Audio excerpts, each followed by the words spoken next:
Good morning, everyone. It's Chris.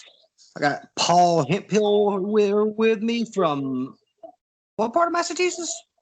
Just outside of Boston, a place called Norfolk, which is No, it's about Norfolk. 3 miles from the Gillette Stadium where the Patriots play that I never attend.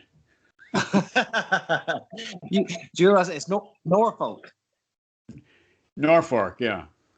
No, Norfolk. Right. Yeah, you said Norfolk. You got to speak Southern. That's right. I guess so. I used to work for a company out of Memphis at one time in my life.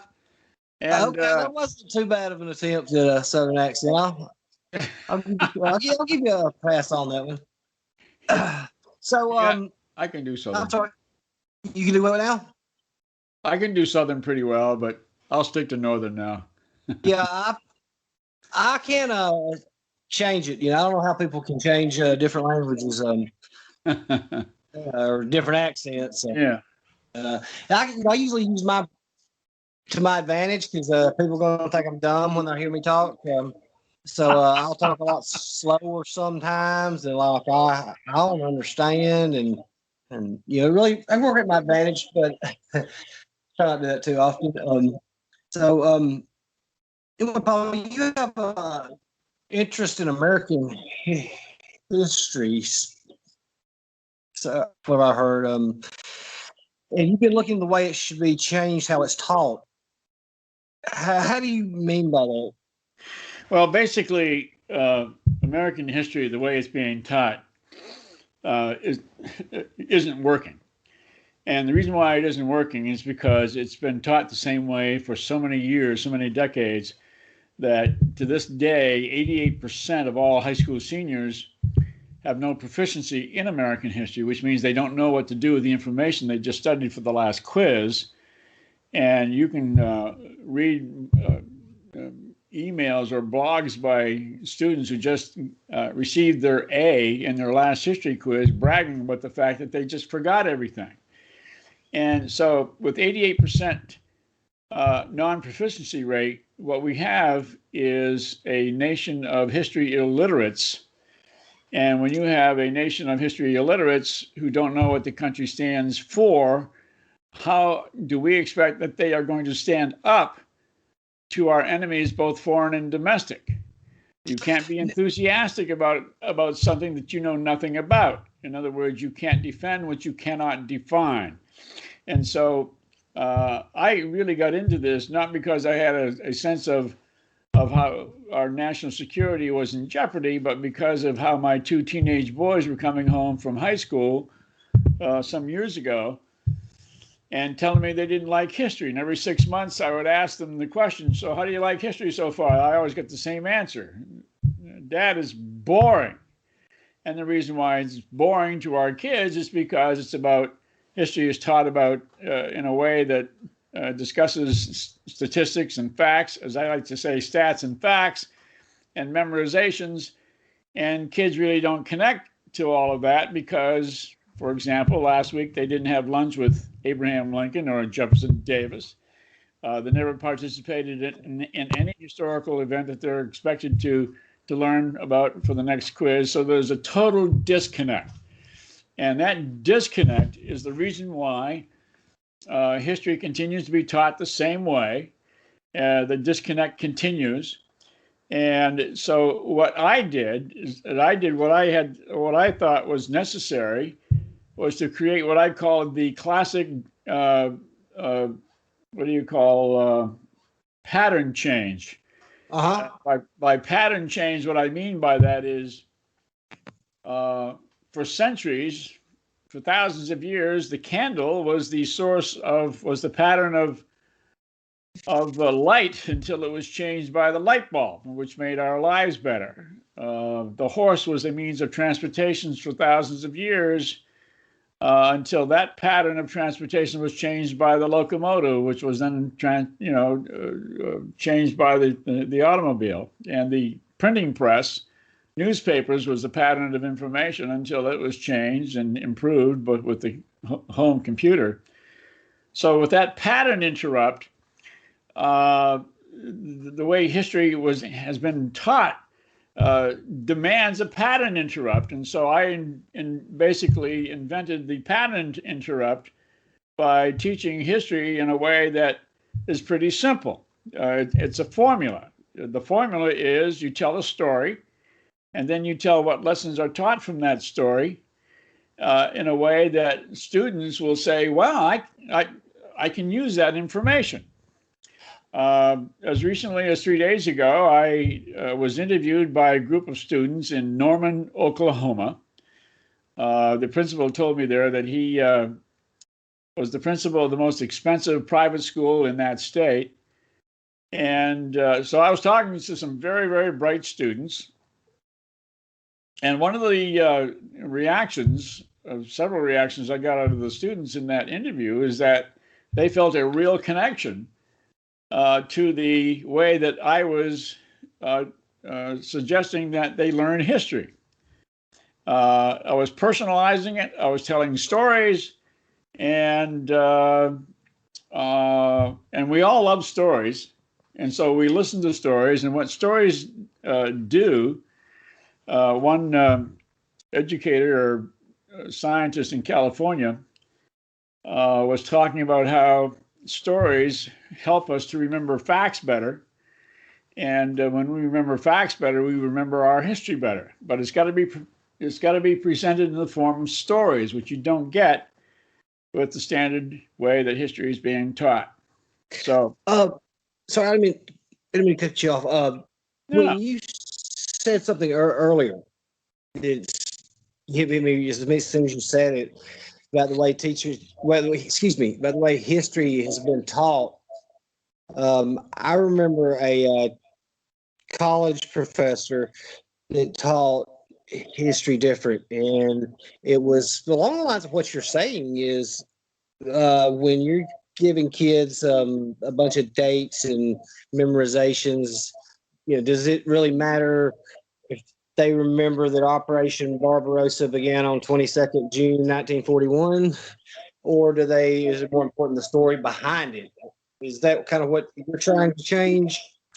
Well, basically, yes. In other words, if a teacher comes into a classroom and basically at the beginning of the semester assigns one book to be read by each student, and each student has a different book from the other, that student ought to be able to come back with some stories from that book and relate those stories to the class in a way that the class can engage in what they learned from those stories, and then create videos of those stories that the students can play in their classroom and pass on to the next class. Because again, stories are what gets us attached to remembering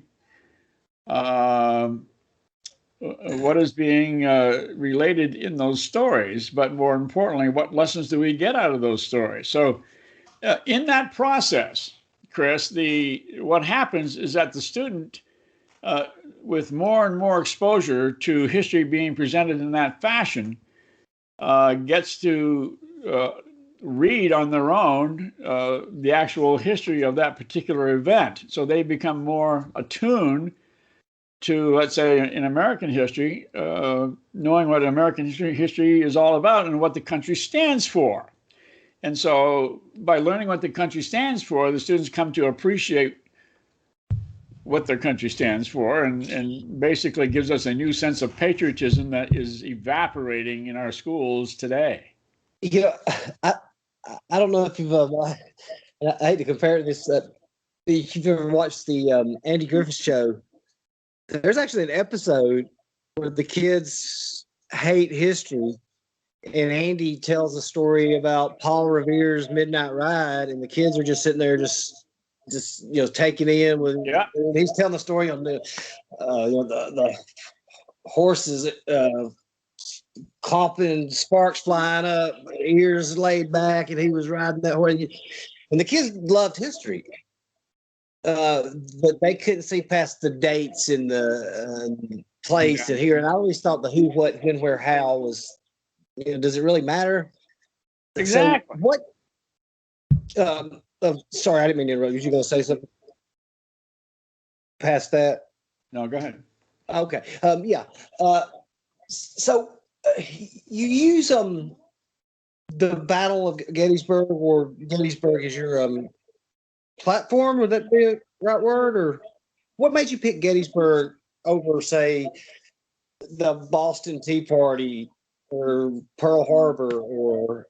Well, that's a great question. And the answer I thought at the time was pretty simple. And I think it's been brought out as a result since then is that Gettysburg is the most famous and largest man made catastrophe in our history. It's not 9/11, it's not Pearl Harbor. When you have in the 3 day period 51,000 casualties, that doesn't mean deaths. It means guys who were killed, guys who were missing, captured, or were wounded. There were like 30,000 wounded at the time, and I think there were like, I believe, 12 or 13,000 men were killed. Right. But because there were so many, there were clearly about 160,000 men engaged in that 3 day battle, and a lot of stories came out of that battle, and that battle has been written about more so than any other battle in our American history. So it was kind of a logical thing to go to that particular battle and see what I could learn personally from these stories that I could relay and tell to a reader. And then all of a sudden, after a while, I gained an emotional connection when I accidentally discovered in my research that I had two ancestors who fought at Gettysburg, one on each side, and Really? one from Texas and one from Pennsylvania. The guy from Pennsylvania was 19 years old, and he was wounded on the third day of the battle, which would have been July 3rd. And on the following day, July 4th, his right leg was amputated. And 6 weeks later, he died of the amputation. And so you can guess that July 4th is a special day at our house. Yes, most definitely. The one from Texas, was he part of Hood's division? He was. Okay. One of my favorite generals. Yeah, he was with the. I guess he was with the fifth regiment or whatever, and he was one of two men in his regiment who was voted as one of the two bravest men in the regiment, which was kind of cool. Well, I was fixing to say, considering that the the Texas Brigade was one of the three brigades that was considered to be Confederate shock troops. Yeah. That was sent in to, bust things up. That should be pretty impressive. He was voted one of the most bravest men of the regiment. That's a pretty bad man right there. Yeah, and so the quantity, the sheer quantity of stories that came out of Gettysburg because of the size of the engagement was pretty astounding. And I only use 88 stories out of 160,000, but 88 stories that give us a wide range of emotions and lessons that we can learn. That in my research, I had to be very, very careful that I didn't duplicate lessons all over the book, so that it was all one piece of repetition. I didn't want to do that. So, now, you said 160,000 stories. How did you find that number? And the reason I'm wondering is because I had an interview with a guy who's a member, Tom Ashen, and he's written two books, I believe, historical fiction. One was called Courage on Little Round Top, and I forgot what his other one's called, but it's on Little Round Top is just about the 15th Alabama and the 20th Maine. And then the second book about it covers the fighting on Cemetery Ridge, and it's focused around two companies I believe, in the captains of those companies. And I just got to thinking, how many hundreds of thousands of stories could be found, with these individual people? You got 100, like 60,000 troops. Well, what's interesting, there were a lot of guys who, wrote letters to their families back home just after the battle. The most famous of which was written by Frank Haskell, who was a captain under Hancock's leadership during the battle, and he at the time had written what would have been considered a Guinness Book of World Records as the longest letter ever written. It was about 40,000 words, which you could put into a small book these days. And Wow. yeah, and but in my research, one of the great themes I found in my research was the element of leadership. And so all my videos and book implies the leadership element that we all have. And so I define leadership as a verb, not a noun, and that is to influence. I mean, we always influence. And I mean, by the fact that you are listening to me is a leadership activity, because in essence, you're leading me to answer your questions. And of course, I'm exercising a leadership position by having you listen to what I'm saying. So leadership is a very fluid exercise that we as individuals go through every day and not realize that we're doing it. And so we're influencing each other. How we do it is totally obviously up to us as individuals to do that. So what I do is I steal the franchise of leadership from the business schools and the military academies and give it to every individual that's out there. So when I'm talking to a 15-year-old the other day in Norman, Oklahoma, I said, what is it about my videos that attracts you? He says, well, I can connect to it. I said, tell me what you mean by that. He says, well, I just watched a video on Tilly Pierce. Tilly Pierce was a young woman who, during the battle, was being told by her mother, look, you got to get out of here. There's a lot of stuff happening, and to be safe, you got to get down to your uncle's place. And so she does, and she gets down there, and she's away from the activity and the firing and the shouting and the killing that's going on. When she gets to this house, close to her uncle's house, she sees something being thrown out of the window from a distance. As she gets a little closer, she realizes that what's being thrown out of her uncle's window are body parts that are being amputated by the doctors, if you want to call them that, who were there taking care of these soldiers. So she gets there and she's vomiting, and she's in a bad strait by watching all this happen. But here's the point of that story. Was that here she was passing along to these dying men cups of water. She didn't know what to say to these people. I mean, she never attended a support group of any kind. She never studied psychology. She was too young to do any of that. So all she did was basically give these guys a cup of water. But what she didn't realize was that for some of these guys who survived, what she was doing was leading these men across what I call an emotional bridge of hope, over which few of us adults could cross alone. And some of these guys were able to survive. And what the lesson that we get out of that experience is that here she was only 15 years old at the time, and as a result of her just listening to some of these guys who survived, she helped these guys be able to go back and see their loved ones because of what she did, and she did virtually nothing but listen. So my whole point there is that a young person can keep hope alive where there is none, and save a life when there's still a chance. by the simple act of listening.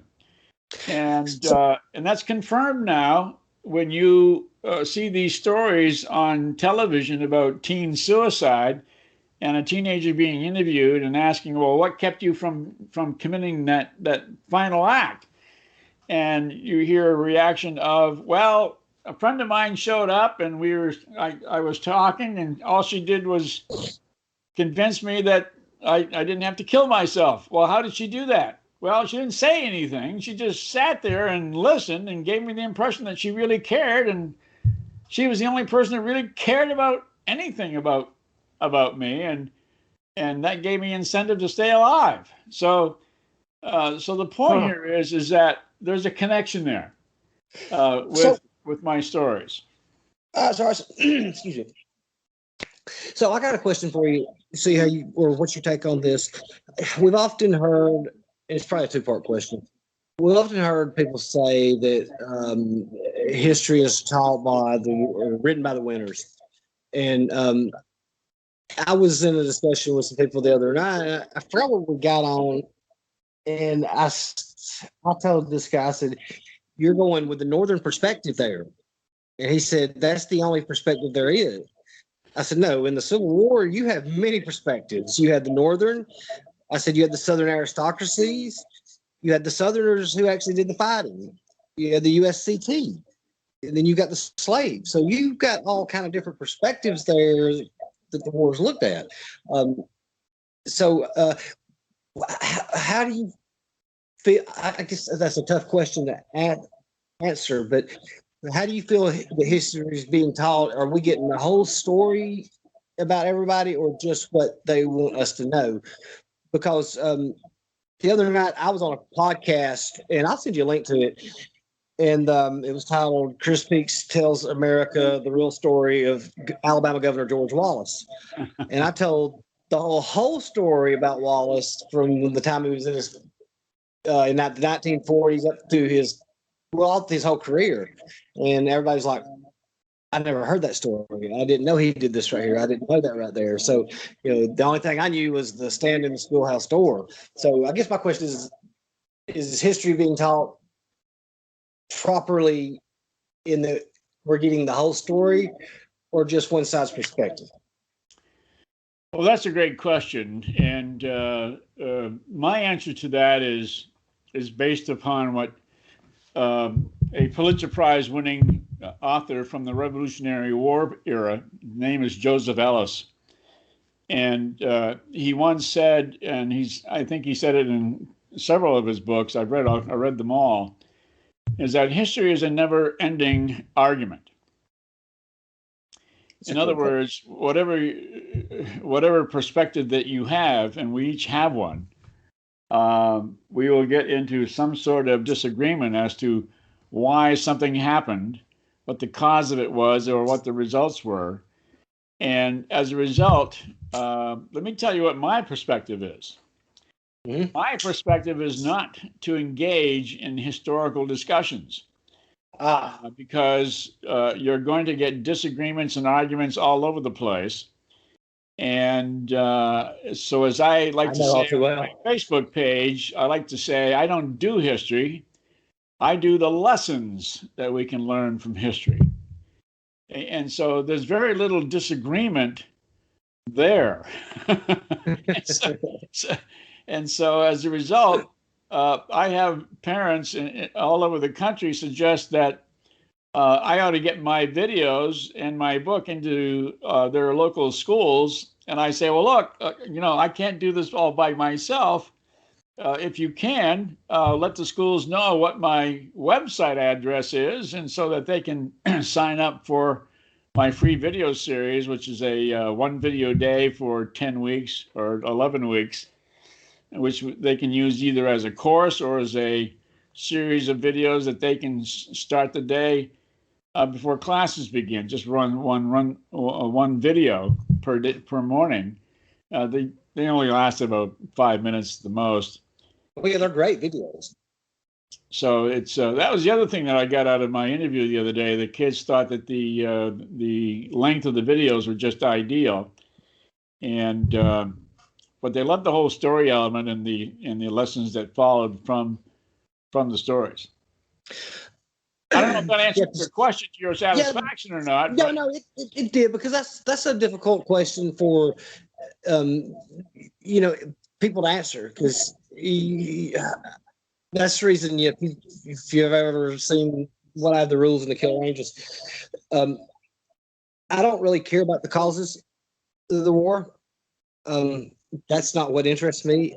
Being a military or amateur military historian, that's the stuff that I care about.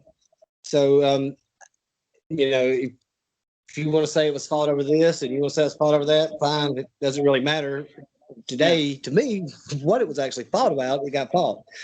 So, it answered my question. Because I'm sure you've been in enough of the Civil War groups that you've seen that they're going to fight from beginning to the end about anything. I mean, well, yeah, I mean, it's every conflict has its reasons for starting and ending. It's just human nature is really on display in any conflict, and I thought that Gettysburg was something that was so intimate and personal to us as a nation, as a country, because it's that famous statement of brother fighting brother, and in some cases, sister fighting brother. Why do you think it's romanticized so much more than any other battle? Yeah, right. And so, why do you think it's romanticized more than any other battle? Because I think it's because it's Ken Burns has an awful lot to do with it. He did the Civil War series about 20 years ago, and a lot of people were terribly unfamiliar with what the Civil War was all about until Ken Burns did something about it. And when he got to Gettysburg, a lot of people were not aware of the catastrophe, the largeness of the catastrophe of that battle. It just horrified people in their impressions of how Ken Burns was presenting it. And then what he did was he put a lot of focus on this one guy from Maine, a college professor. He didn't know anything about battle tactics, but he, as a professor, decided that he wanted to do his part in keeping the Union together. And so as a result, he ended up being a colonel in a Maine unit called the 20th Maine Regiment. Yeah, I think I've heard of that. Yeah, and so everybody knows who he was or who he is, and he's a favorite of a lot of people who are involved and attracted to that battle. I don't have a favorite in this thing. I don't.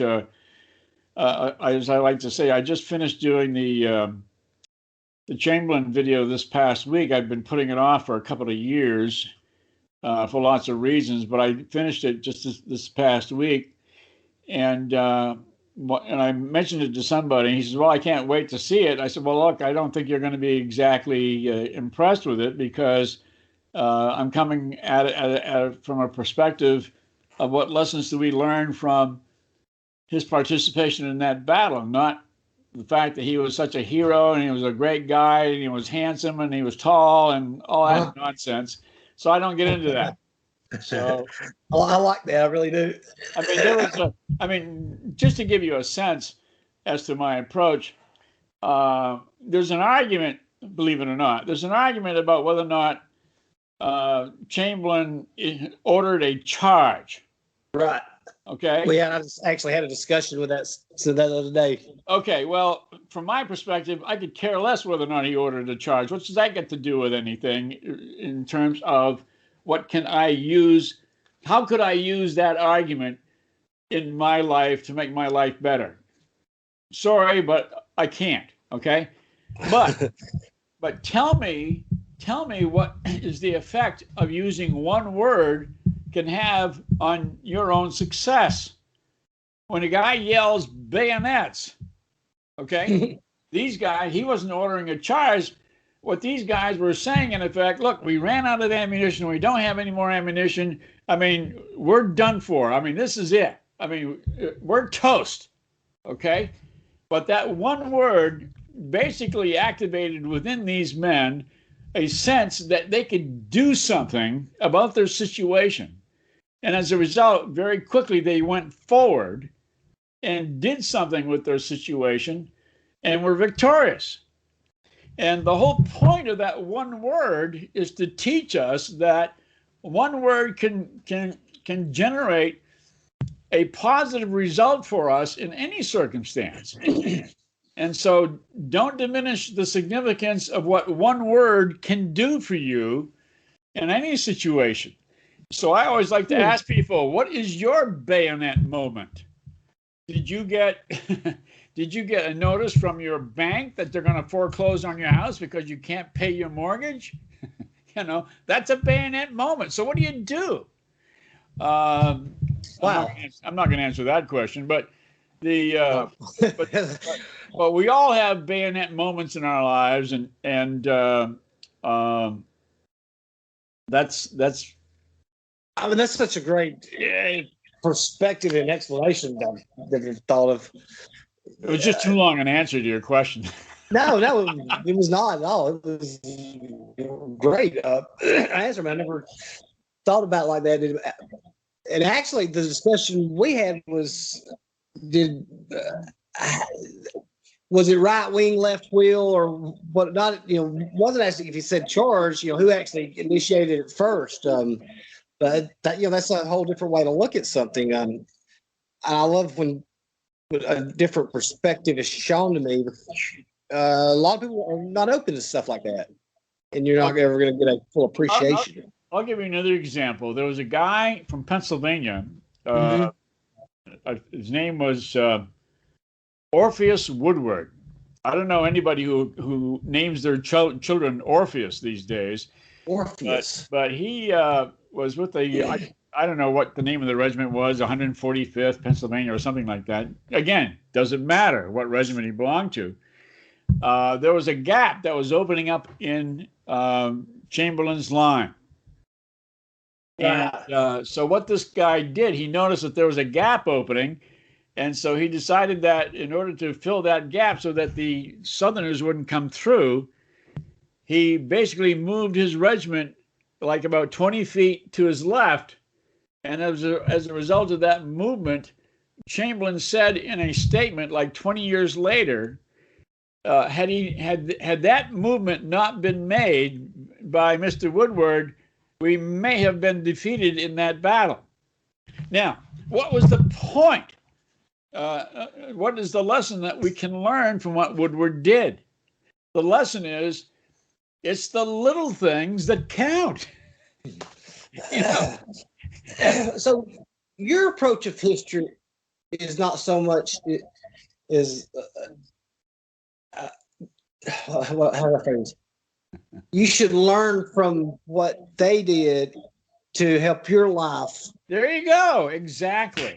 Oh, wow. And to appreciate the little things as well as the big things. Just to give you another example, there was a soldier from Minnesota, a private, and he wrote a letter to his mother the day after the battle, and he said, all of our commanders and our sergeants and officers, they were all killed or wounded, and guess what? We were left to do all the commanding ourselves. Well, guess what? The point of that was that we're all leaders when the rubber meets the road. We can do all the commanding ourselves. You believe everybody's born with that? Or you believe everybody's born with that? Absolutely, they're born with it. We are all born leaders. Some are born with more leadership abilities, or everybody has it. Everybody has leadership ability. Everybody, because you have the ability to influence. Some people don't like to hear this, but criminals are very good leaders. When I say very good leaders, I mean they're very persuasive in how they influence people to do things that they don't want to do. And that's what leadership does. It's the ability to persuade people, to influence people to do things that they like to do or don't want to do, however way you want to do it. Okay. And 2-year-olds are really good at it. And who's best at it but a newborn? I mean, you have mothers who respond to every single noise and movement that newborn makes, so that the mother is always in a follower position, and the child is always in a leadership position. Very elementary, I realize, but that's how elemental things are in life. The first time I ever heard that, I was in a lit class. I think about it was back during the Puritan times or something, and they were talking about that. They said let the kid cry because it's working. It knows if I cry, I'm going to get this kind of response, and the kid, even at that age, has the wherewithal to realize what they're doing.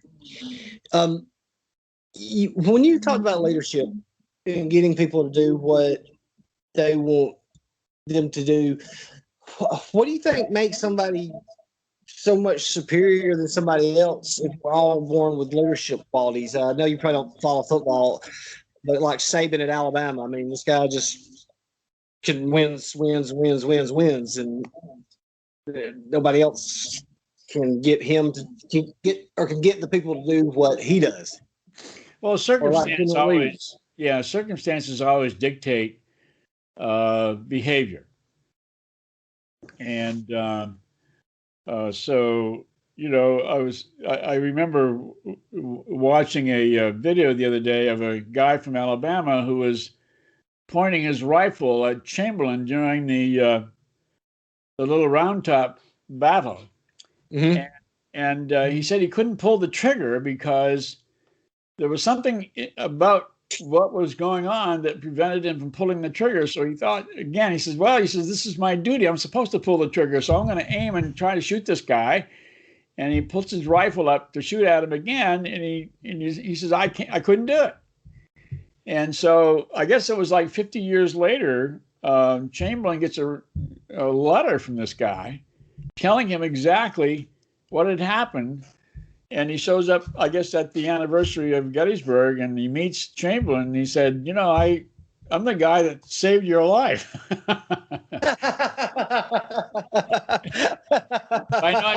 by not shooting you. So it's a great story, and okay. a lot like that. What lessons can we learn from the first day when Harry Heath walks into Gettysburg and runs into Buford's brigade? Well, Harry Heath, was and A.P. Hill were very impulsive guys. Uh-huh. And their impulsiveness is what got them into trouble. There was a guy by the name of I think it was Johnston Pettigrew. Yes. Very, very smart. Professor from Carolina. Educated man, very little military experience. He was known to have very little military experience, but he had a lot of common sense. And so when he went to Heath and he said, look, we've got some Union folks back here. There's quite a few of them mustering up. And Heath went back to Hill and he says, well, it's just probably a bunch of militia guys, have nothing better to do today than to leave their wives and get away from the house and do some, rifle shooting or something. And so Heath decides that he's going to march his guys up the Chambersburg road, and his unit gets massacred by these Union troops. And one of the funny statements that Heath made after the battle in a written statement. Now, this isn't in context the way we look at things today and interpret things, but he meant it differently back then. The term was to feel the enemy. Now, but to feel the enemy meant back then that you're going to have an engagement with the enemy. I thought. And so what he did was he wrote a statement saying that our intent was to feel the enemy, and the enemy was felt. And so it was a very modest way of saying we got our butts kicked badly, and but a way in such a way that that he wasn't admitting to the fact that that his troops and he were defeated that morning. What do you think that? What leadership can we learn from that came from? I mean, the commander's orders to caution against springing on a general engagement. That's kind of vague. I mean, he's leaving it in his hands. He thinks there's militia there, and next thing he knows, he's tangling with half the Union Army. Well, had Heath and A.P. Hill not been so impulsive in their desires to start a fight, General Lee had basically mustered his men to hang around the Cashtown area. Right. And had General Lee gotten his way, we might be talking about the Battle of Cashtown instead of the Battle of Gettysburg. And so it's again, circumstances dictate behavior, and the behavior was pretty impulsive that day. So if you want to learn anything about leadership, don't be impulsive in how you approach things in your life. Don't be a Henry Heath, but it helps to be an A.P. Hill. One of the lessons we learned from A.P. Hill is if he was a very talented guy, and he squandered his talent because he was so sickly on the second and third day that he was totally useless. Right. And he was sick in a lot of battles. And I don't get into in my book. I don't talk about the fact that he suffered from gonorrhea and herpes and whatever else he had because he had both of those. I mean, I knew he had STD. I don't know if it was syphilis or what all. Yeah, it was syphilis. That's what he had, and but I don't mention that in my book because why would I want to talk to a teenager about syphilis? Who cares? But he was a sickly guy, but one of the lessons that came out of that was that I always say to people, always use the ASK formula for success. ASK is a acronym for ask and you shall receive, seek and you shall find, and knock it shall be open to you. And that's probably as close to biblical sense that I get into in my book, because my book is not political. It's not religious in any way. I had a woman at Gettysburg come up to my table at my book signing, and she was from Texas, and she pounds her hand on the top of one of my books, and she says to me, "Is this book religious based?" And I said, "No." She said, "Well, forget it." I said, "Okay. I hope you have a nice day, ma'am." She says, "Well, thank you very much."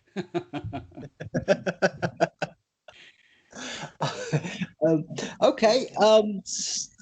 From the first night to the second day's battle, I'm not going to get into the arguments. You hear people say, "Oh, we should," or Lee should have listened to the long street. And after I tell them, I point out this and that, tell different things. So the second day, what should we learn from that? Because Little Round Top was not even a military objective to start off with. It just kind of unfolded, and they started throwing one company after the next. Now, one of the things that I think I like to mention is that you're getting into an area that I do not have any expertise in. Okay. And that area is history, discussing history. Okay. Again, I really focus on the lessons from history, so that, for example, when you bring up the second day, I can tell you what examples, what lessons that can be learned from people who activated themselves on the second day. Just to give you an example, I understand. Here's a guy, Gouverneur Warren. Yes. Now here's a guy that was pretty egotistical, hard to get along with sometimes, and he was an engineer. And so what happened, he noticed that there was a little hill that was unoccupied, and he decided he needed to get to the top of that hill before anybody else does. Now, what lesson do we learn from Gouverneur Warren? Now, if I were a park ranger, and having read my book and the story about Gouverneur Warren, and I was lecturing a bunch of people around the Warren statue, and I noticed some kid on his cell phone texting a friend back home, I would say, "Hey, kid, I got to talk to you. Are you on your cell phone?" "Yeah, okay, fine. Let me tell you what you can learn from this guy, this statue. How old are you?" And he says, "Well, I'm 17. 17. Okay. Are you going to go to college, you think?" "Yeah, I'm going to go to college." "Well, let me tell you what this guy did that's going to help you get into college." "Really?" Okay. Well, what he did was he positioned himself to be the first person, the first unit to be on top of this hill. Okay. And because he was the first to position himself on the top of this hill, he gained the advantage. And by gaining the advantage, what happened? He won the day. Okay. So what can you do that he did? You can use his tactic of being first in positioning yourself and getting into the college of your choice. And the way you do it is that you, for example, go to a college and you go to an interview and you give them a business card, which no other student would ever think of doing. That makes you stand out. You become first at doing what it is that you're doing. And financial planners, for example, position a client's assets so that they can make more money. It's real estate people like to say that location is everything. Okay, it's how you have positioned yourself in any situation, whether it's your house, whether it's your desire to go to college, or whether you stand out in a way that makes a potential employer want to hire you because you have positioned yourself in such a way that you look different from every other candidate for that job. And so that's what we learned from Gouverneur Warren. It's positioning yourself and being there first. Who does that on a national level? Apple. Apple Computers, for example, is famous for positioning itself in every new product they come out with because nobody's done it before. So they're first in the market to do what they do. And what happens? They're the largest, most successful company in the world. And that's the best example I can give you. Okay, that's great. Now I've got an idea how to phrase my questions. And by the way, if you want to know how to pick up girls, you got to follow the Warren strategy. Be there first. Be there first. Yep. Day 3. Yeah. What lessons can we learn from? Well, I would say I'll name 3 people from the southern side. Let's do Pickett. You want to do Pickett? He was going to be one. Second was going to be Garnett, and the third Armistead. Yeah. The thing about Pickett, which was really interesting, was that his commander and he were very good friends. Mm-hmm. And as friends, you can always depend upon your friends to help you out in a time of need. And so the great lesson we learned from Pickett was that you can't depend on your friends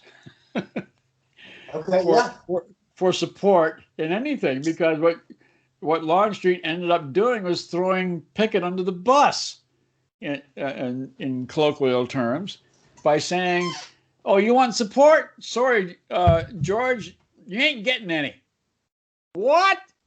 And so the lesson that we learn there is when you're going into any particular situation where you have proposed something to your boss as to what you think the company ought to do, and they kind of like the idea, don't expect support from anybody.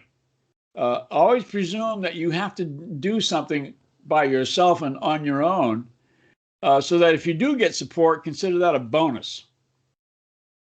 Does that make any sense? Does that make any sense? Makes Okay. Garnett. The fascinating thing about Garnett was that he made the mistake of believing that he had to prove himself. Yes. In a previous battle, I believe it was, I forget where it was, Kernstown or someplace, he was reprimanded by his commander for not being brave enough or something, whatever. Well, he removed the Stonewall Brigade. Okay. Jackson got. Yeah. Don't know anything about it. Don't care.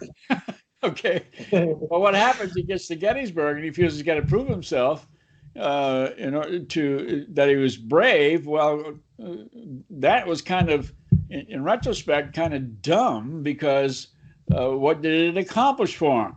He got killed as a result. He didn't have to. His troops admired him and already respected him, and but he felt that he had to get out there in front of his troops when commanders belong in the back of their troops. Otherwise, so big mistake there. So don't ever feel that you have to be a Garnett. It's totally unnecessary. It can be very harmful to you.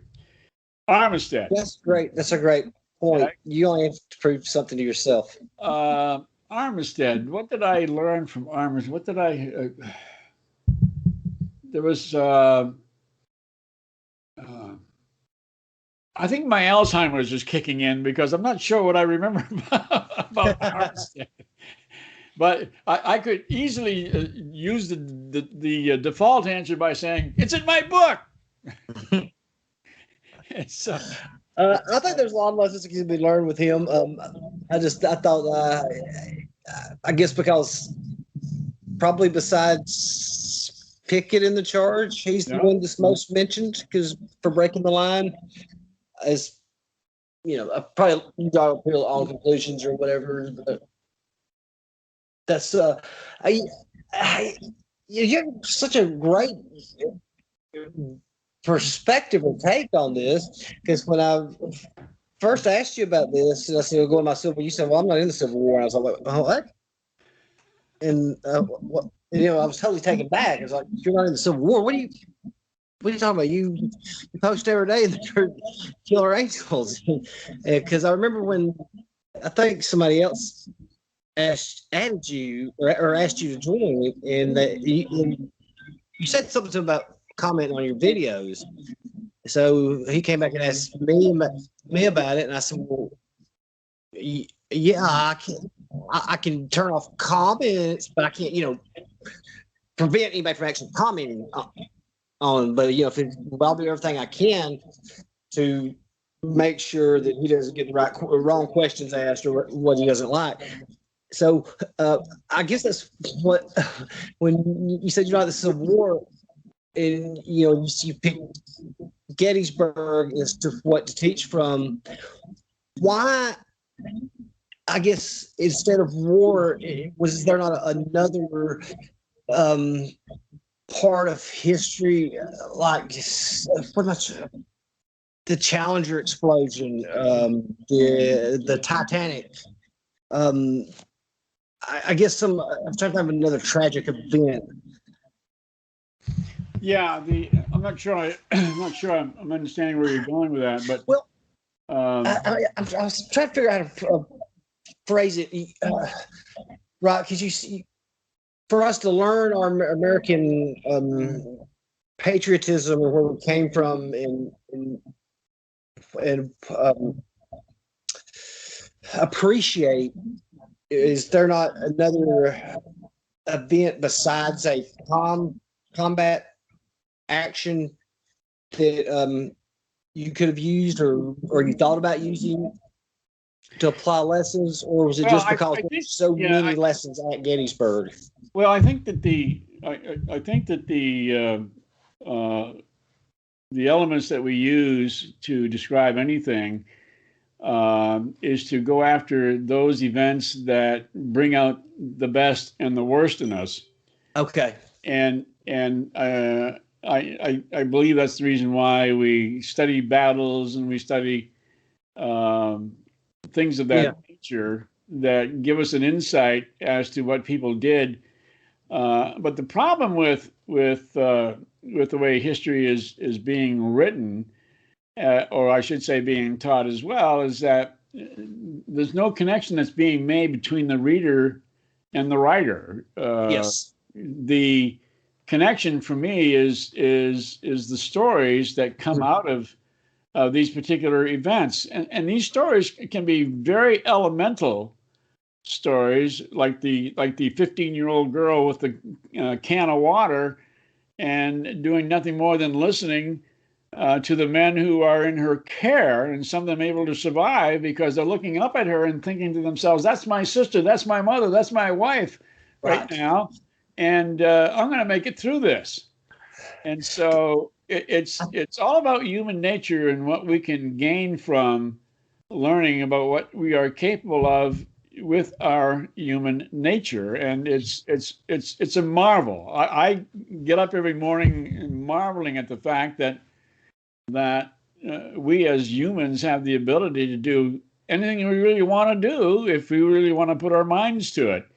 I don't know if you noticed on Wednesdays, I do a thing called Wednesday Warrior or Warrior Wednesdays, where I ask everybody to go find me somebody, a private, a lieutenant or somebody, and tell their story, because we all know about the Lees and the Jacksons. But what about this guy from South Georgia who was a private that got, he has a whole story that's just as important as anybody else's, and I love hearing those individual stories. That's exactly right. The stories don't have to come from famous guys who made a grand charge and all of that. It's here's a guy, for example, George Greene. We all know who George Greene is. Mm-hmm. He was the commander of a bunch of New York troops on the top of Culp's Hill on the third day. And as was the tradition with all commanders at the end of a battle, they would make a report on, and they're usually lengthy reports on what had happened and who was in charge of what had happened and all of that. And General Meade, by some kind of inexplicable omission, never mentioned George Greene in his reports. So as a result, George Greene was a mystery for 140 years. And nobody knew who he was. And so about 10 years before the 150th anniversary, somebody wrote a book about this guy, and the Civil War community went wild. I think, wow, where did this guy come from? And so it's fascinating to see what we can learn if we dig long enough. What I will tell think you about. I'm sorry. I'm sorry. I didn't mean to cut you off. But that brought up a good question that I always have for people. What do you think about when these books come out? Not just Civil War or anything in particular, but when it goes based on you found research. And I'm thinking, where did you find this research at 180 years ago? That's another great question. I'm working with a historian right now in Gettysburg who, for 140 years, there was a tremendous lie being told about a Union general, and the lie was basically compounded by the way he was referenced, and he was referenced with the name of Kill Calvary.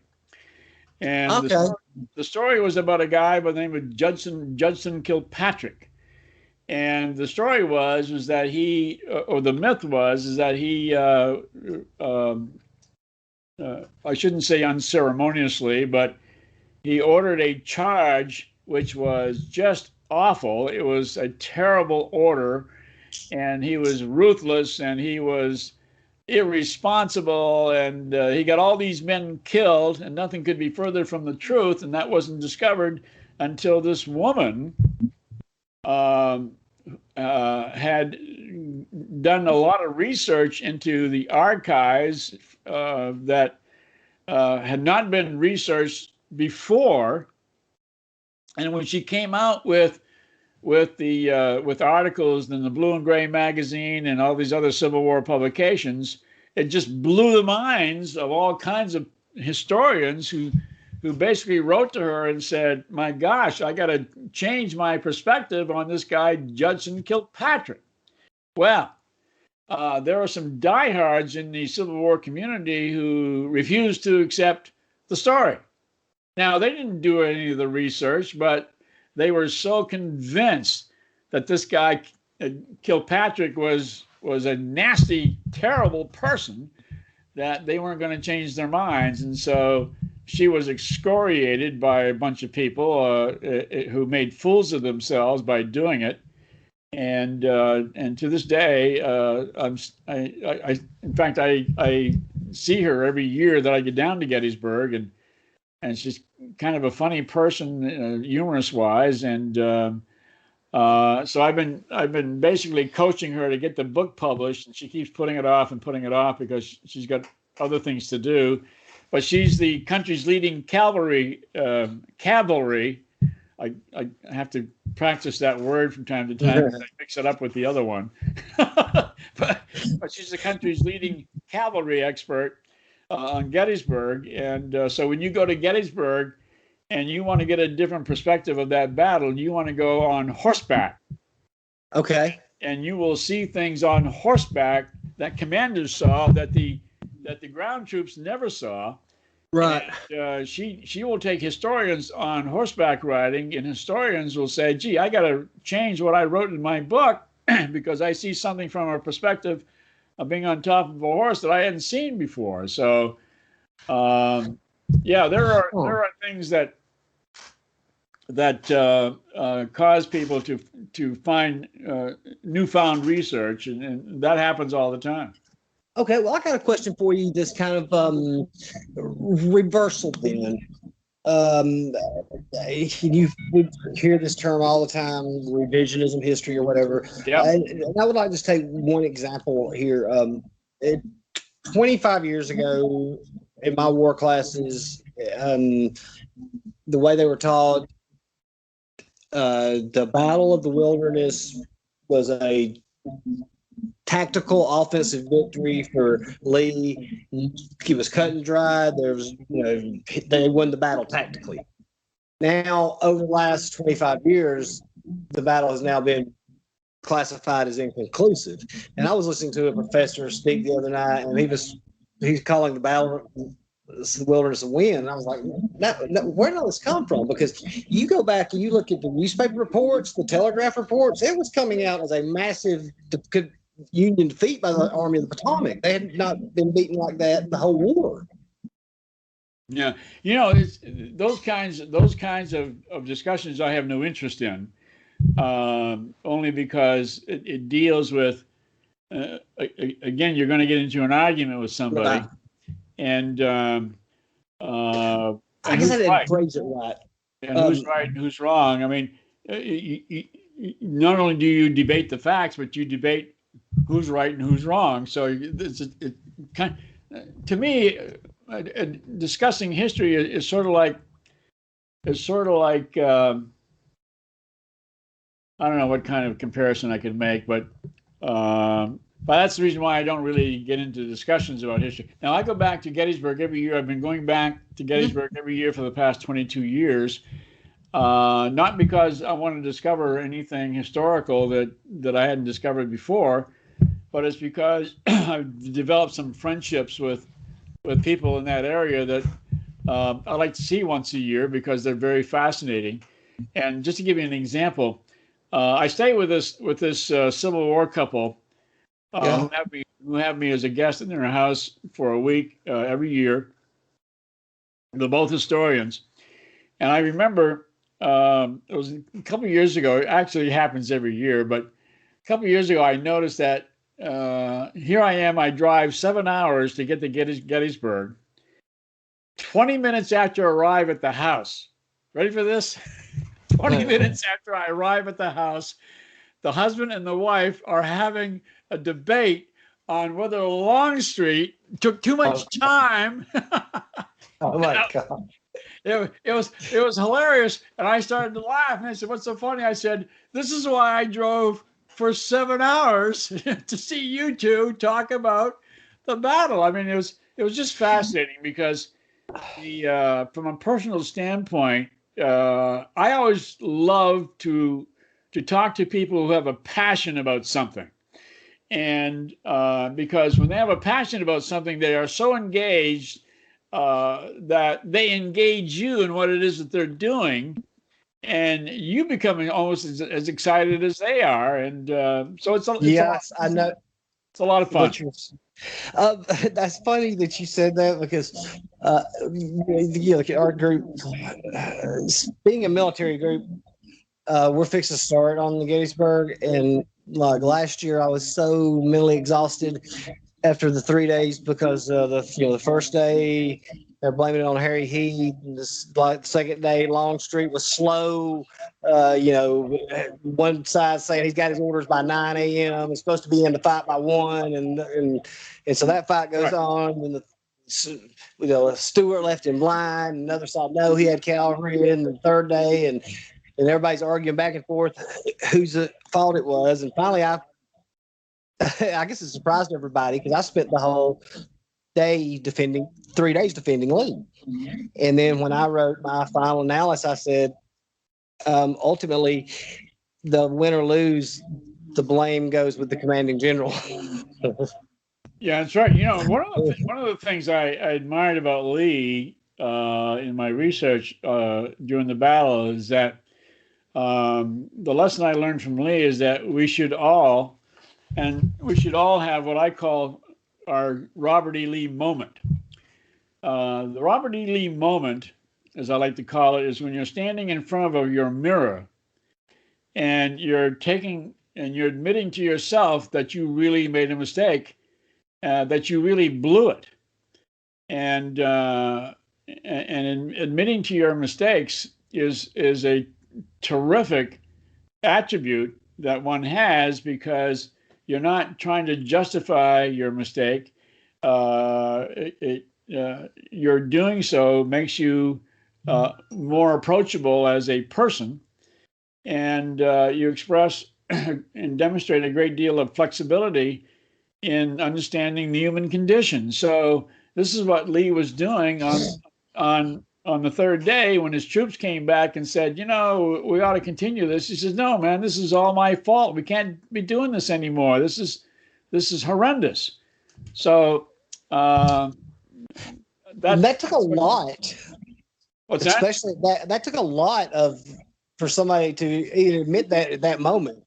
Maybe somebody might admit it years later, but it did. It took a lot of humility for him to accept that because the reputation was that he felt invincible against the Union forces when he was outmanned, outgunned, and outmaneuvered and everything else. Well, not outmaneuvered, but he was a very tactically oriented guy. And but it's as George Patton said when he visited the battlefield one day before World War II started. He said, "How could Lee have done something so stupid as to order this charge across this field?" And but we all, do stupid things. Yeah, we do. That's exactly how I said it. What you just said. When I was explaining, I said,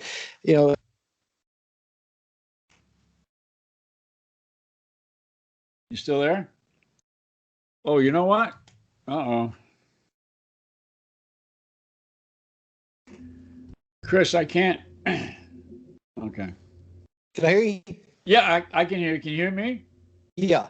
Okay, I think what happened was I hit my cell phone and your sound went off. But anyway, you can I hear hope me now. yeah, I can hear you now. I hope Okay, Chris, I'm gonna have to yeah. conclude this because I've Yeah, got that's some fine. I things. was going to say, I'm sorry to keep you this long. Thanks for being on here with me.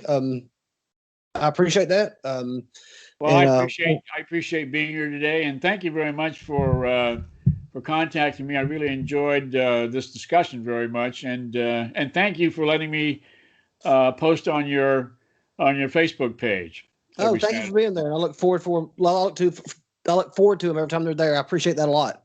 Well, visit my website, Okay. and you can. In fact, I just revamped the homepage recently so that you can and watch the video as to what it is I'm trying to do with schools across the country. If you're going to have a situation where you are, I don't know if you're aware of what is known as critical race theory. It's being it's I've being heard of that. I'm not yeah, familiar with it's it. it's a terrible, terrible thing that the government is trying to force into our schools. And I would suggest that you contact your local high school and elementary school and have them sign up for my free video series. There's 55 videos, and it basically makes our kids feel really good about themselves, and what they're capable of accomplishing, and what they can do with their lives in a very positive sense as they watch these videos that use Gettysburg as the teaching model for what they can do to be successful with their lives. Uh, so go to my webpage, which is And what gettysburglessons.com, and and have the schools sign up for this free video series. I will do that. I All right? sure will. Get the word out. I will. Thanks, Paul, for coming on, man. And I really enjoyed this. This was, I mean, very, very interesting. I was not expecting that this morning when I asked you. I mean, I was like, wait, what? Hey, but before you go, what is your favorite aspect of history then?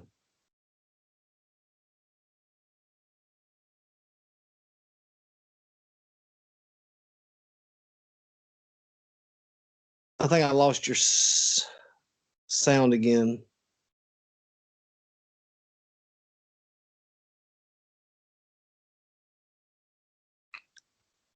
Hey, Paul.